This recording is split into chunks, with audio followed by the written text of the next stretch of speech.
Pickle? Final thoughts. We're cutting the show. It's time to be done. We're calling it quits. Do you hear that? Yeah.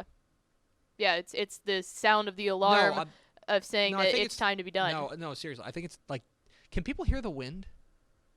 Like whenever the wind's like. Oh, yeah, absolutely. Oh, okay. Because the wind is saying, free money! Free money! You're just the My worst. college football Gosh. picks against the spread.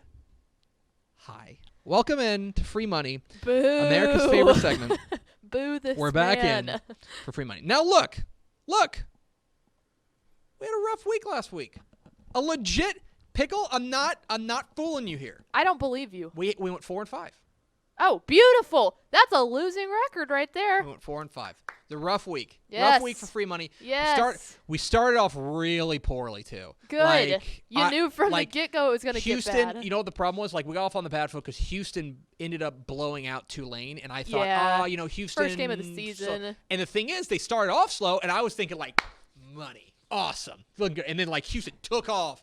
And it was like, so good for them. And then your bookie ran off with it. And so, so we went 4-5 last week. We need a bounce back. We are still, don't worry. We're still 21-13 on the year. Okay? Still 21-13 on the year. Let's change and that. there are 7 games this week. Mm-hmm. And so, no matter what, I will be above 500 after this week. Well, so, no matter what. But let's stinks. boost that record, okay? Let's not. Let's boost that record starting Friday afternoon. Yes, a Friday afternoon game, 5 p.m. as number 17 SMU takes on Tulane. Friday, at 5 p.m. SMU favored by 6.5 on the road. Yes. So, Not surprising. SMU, obviously, nationally ranked now, 17th, 2-0. The passing attack continues to be excellent. And I will tell you, I think Tulane's secondary might be garbage, okay? They got lit up last week by Clayton Tune, right? They got lit up by Houston last week. And then you go back to, I think it was the game before that, they got beat for 299 yards and 2 touchdowns through the air by Navy. Yeah. I think their secondary is garbage. Rough. Now, so Shane Buechele should be able to feast. Now, let's talk about the bad news that came down for SMU this week. Yeah. Which is they will be without Reggie Roberson, the star wide receiver for the rest of the year, TJ with a McDaniel. knee, and they will be without running back TJ McDaniel with an ankle for the rest of the year. Both of those guys are done, which stinks, and obviously takes a little bit of starch out of their attack. This is going to have to be a game where other guys step up. I'm looking at a guy like Ulysses Bentley. I think that he's going to have to step up and have a big game. Which he has. Yes, I think he has. But that said, I think that they've got plenty of weapons. I think that they're going to find a new guy to kind of slide into the Reggie Roberson role and stretch the field. And that's going. I think the offense is still going to cook. That's not to say that they are going to be the same without Roberson and McDaniel. That you can't lose 2 of your best players and not feel the impact. Right. But I do like SMU by a touchdown. I do like SMU. See, if this would have been 7.5, it would have been a lot more interesting but of a line. I like SMU minus 6.5 on the road at Tulane simply because I don't think the Tulane secondary can beat anybody, and I think that the defense is going to be able to come up with a couple of stops to give them the ball back. And I like SMU minus. I like SMU minus 6.5. So that is my pick there. What is next, Pickle? Up next, your Friday nightcap, you've got number 14, BYU at Houston, 8:30 p.m. BYU favored by 5.5 on the road. So this is a weird game. Yes. Because, like, on one hand, BYU, aside from last week, has been beating the tar out of people, but the last thing we saw from BYU was them getting really pushed by UTSA, and I do think that the pass defense for BYU is pretty vulnerable. I think UTSA, who cannot throw the ball really, like they're a team that's struggling to move the ball through the air, they had pretty good success throwing the ball last week against BYU. Houston's a much better passing team. The question is going to be on the Houston defense, because the Houston defense is going to have to step up in a big way. And another big thing, I got to see a step forward from the Houston offensive line. Mm-hmm. The Houston offensive line, they turned the ball over 5 times against Tulane, and a lot of that came because Clayton Tune was under pressure, because they're in the backfield, because they're making his day rough. BYU is a better pass rushing team than Tulane. BYU also has a better quarterback than Tulane does in Zach Wilson. Zach Wilson's awesome. So it's a big test for the defense, much bigger test for the defense, and a much bigger test for the offensive line. That's going to be key. That said, it is at home. I'm going to take Houston. I do think they lose outright. I think they lose by a field goal, but I think they're able to keep it close. I like Houston plus 5.5 at home. I think they're able to keep this thing close. That's my pick here. I'm going to go with Houston. I don't feel awesome about it because I do think that there's a possibility that, like, Houston's been game planning for Tulane for so long that then finally they get on the and there's a little bit of a letdown here, and also BYU explodes. I do think there's that possibility, but I like Houston plus 5.5. I worry so much about that offensive line. I know. I think the offensive line could be a problem, but we'll find out this week because that's a good line. Yeah, 5.5's tough, but I'm gonna take Houston plus 5.5. All right. What's next, Pickle? Up next, we've got the Fighting Ishmael Johnsons, Texas State at South Alabama, 11 a.m. on Saturday. South Alabama favored by 2.5 at home to the Bobcats. Okay, so we're talking about a South Alabama team that, again, I keep coming back to. I know that I keep boiling this down to the same thing, but Texas State's secondary scares me. Yes. But I do think that the passing attack is one of the better ones in the Sun Belt. They are without Desmond Trotter, their quarterback. They brought in Chance Lovertich as their backup. That could help Texas State in this one because it does sound like Texas State's going to be going up against a backup quarterback. That could be helpful for them as well. Furthermore, I do think Texas State, I still maintain, I think they're better than their record indicates. Yes. They're 1-4. The biggest question is going to be, can they take advantage of an offense? Can the offense get going? Can the offense find a way to continue what they were doing for the first 4 games, basically? Right. Last week against Troy, not good. Ugly. This week, the offense needs to wake up. And the other thing is that they are playing close games. They're going up against a backup quarterback. I am not going to overthink this, okay? I am not going to overthink this. I think it's going to be a fun game. I think there's going to be big plays, but I think Texas State wins it. I think Texas State goes on the road and beats South Alabama. So I'm going to take Texas State plus 2.5. Backup quarterback. Yeah. And an offense that's due for a breakout. I'm going to take Texas State plus 2.5. I'm not going to overthink it. Just go Texas State plus 2.5. What's next, Pickle? Up next, some kind of Conference USA action here. Conference USA v. Independent. Yeah. The Army is taking on UTSA, 12:30 p.m. on Saturday. Army favored by 7 on the road. Okay.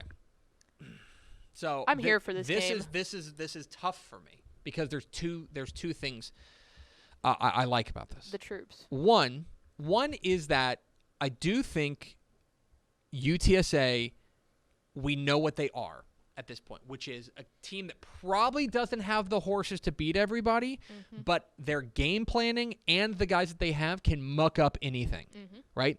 That's one of the things. If they can find some consistent quarterback play, then suddenly things will be a little bit better. Furthermore, this is a defense that is really, really solid going up against a wounded Army team that they had their they had Jamel Jones start for Christian Anderson, who was out last week against the Citadel. We don't know what the status is, but if they go with the backup, they're going up against a backup quarterback. They're also at home, and that's a long trip it's a long trip, changing time zones, and it's an early kick. Okay, a lot of things go UTSA's way, but there's 2 reasons that I'm going to take Army -7. There's 2 reasons. One is that it's the triple option. and that is a different. It's just it is not a matter of how good of a football team you are. It is a measure of how good you are against the triple option, and it's tough to defend. And I think that Army's going to be able to move the ball. That's reason one. The second reason, the troops. I knew it was coming. I'm picking the troops. Respect. I like Army -7. You guys know this. I am not. You guys know I don't have a favorite college football team except one, and that's the troops. The troops. I'm sorry. I have to take Army -7. You guys know this. This is not this news. is honesty. This is honesty. It is not breaking news. I'm taking the troops -7. What's next, Pickle? All right, we're going to go over for some SEC action as the number 11 Fighting Texas Aggies take on Mississippi State 3 p.m. on Saturday. A&M favored over the Bulldogs by 6.5 on the road. Yeah, some respect for A&M. Yeah, and I think that is rightfully deserved. I think last that week. a little bit. I think that a little bit of the allure has kind of worn off of Mississippi State. Mm-hmm. Obviously, that big win over LSU in the opener kind of turned some heads because the offense was really cooking. Now, part of it is that Mike Leach. Oh yeah, exactly. This is also a team that is still trying to figure out. We don't know what the quarterback situation is going to be like. Mike Leach has been kind of so. KJ Costello was terrific in the opener against LSU, and then he was kind of bad in the next weeks. So Will Rogers kind of came in, and he was okay. We don't know what the quarterback situation is like for. I believe he said that they're still trying to figure it out themselves. Yes, they don't know. They're going to play both of them. Yes. Furthermore, this is a Mississippi State team that is turning the ball over a lot. Mm-hmm. They're turning the ball over ugly, and I think that A&M is going to be able to capitalize on that. I think that the defense is going to be able to step up and make some plays. A lot of this comes down to whether or not the front four can get pressure without sending extra guys. Yeah. That's a big part of it. I also think that the Mississippi State defense is I will say that the A&M secondary obviously scares me because I think that their secondary is kind of bad, but I also think that the questions on the quarterback side are that kind of open the door for A&M to maybe make a big statement. Furthermore, can they get pressure with the front? That's a big question. I don't worry about the A&M offense anymore. I think the A&M offense is going to be able to do its thing. I like the A&M offense. I think that they're starting to kind of hum a little bit. Even without, they lost Caleb Chapman for the year, who's their leading receiver. That stinks, but I think that one of the advantages to not having any real, known commodities at the receiver spot is that if you lose one of them, well, okay, that's not a huge loss. You just have other guys who can step up and kind of fill that same role. I like A&M -6.5 on the road. I think they win by a touchdown. I think they win something along the lines of 42-35. I like A&M on the road to go and get a win. Quick stat here from Stephen Cassie. He said, stat of the day, SEC quarterbacks have thrown 20 interceptions this year. The Costello has 9 of them. Yeah, exactly. Goodness. They are loose with the football. They're loose with the football. Gracious. I think Mike Leach is going to get that offense humming whenever he gets his guys in there, but I don't think that they've got their guys in there right now. No. So some of that's got to be on the receivers, too. I mean, yes. All right. What's next, Pickle? Up next, more Conference USA action as North Texas travels over to Murfreesboro to take on Middle Tennessee 4 p.m. on Saturday. The Blue Raiders favored by 7. And you know what? Do you have a pick for this one? Do I have a pick for this? Absolutely. I'm taking Middle by 7. Okay. I am too. You have to. I'm going to take Middle Tennessee. Unfortunately, I am 100% officially off of the North Texas bandwagon until further notice. I would love for them to step up, but I think the biggest thing is that I think that the defense, while I think the offense is pretty good, I do think the offense is pretty good. Their defense is not good enough to even keep them in games. No. Furthermore, another thing, and this is a weird thing, North Texas has been really bad in the red zone.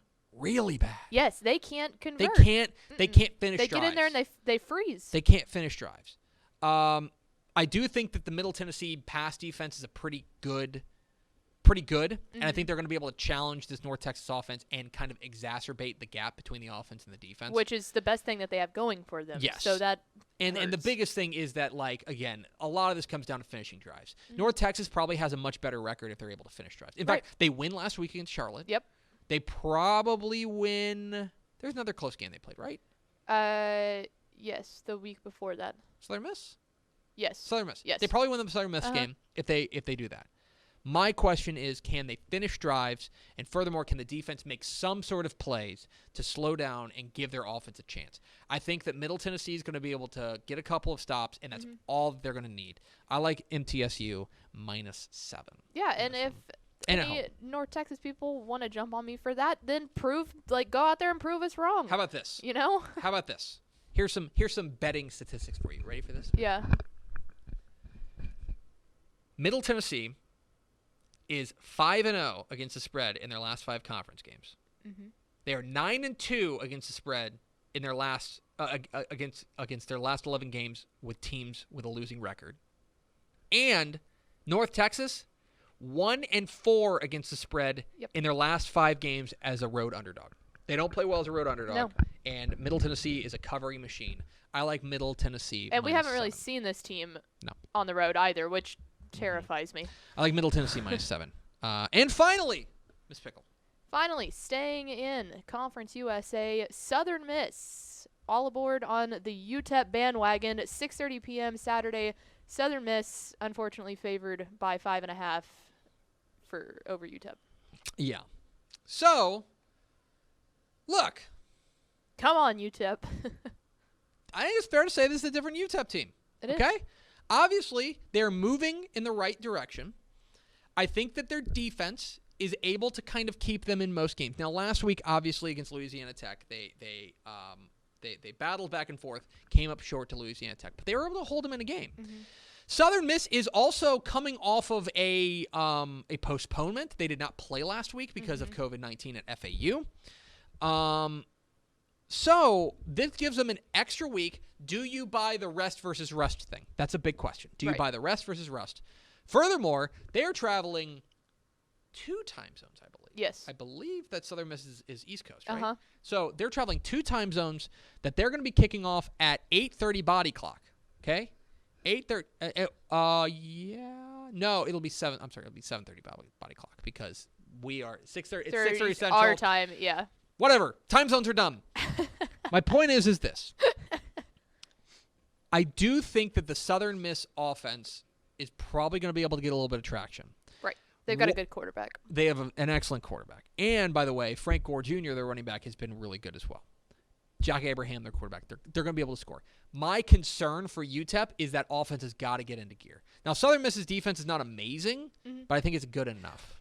After seeing Southern Miss play live, I think the big key on this one is UTEP showed a lot of spark in like the second and third quarter last week. So if they can come out of the gates looking like that, Yes. they'll be good because Southern Miss comes out of the gates really hot and they start to die off afterwards and you can start taking advantage of that defense. So if UTEP can come out hot, I think that this is very, very close. I agree.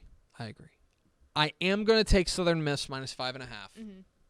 Respect to my minor brothers. Win by a touchdown. I like Southern Miss something like 28-21, something like that. I'm just not sure UTEP can score enough, and that's a little bit concerning to me. So, my free money picks for this week, I like SMU -6.5 at Tulane. I like Houston +5.5 at home against BYU. I like Texas State +2.5 at South Alabama. I actually like them outright.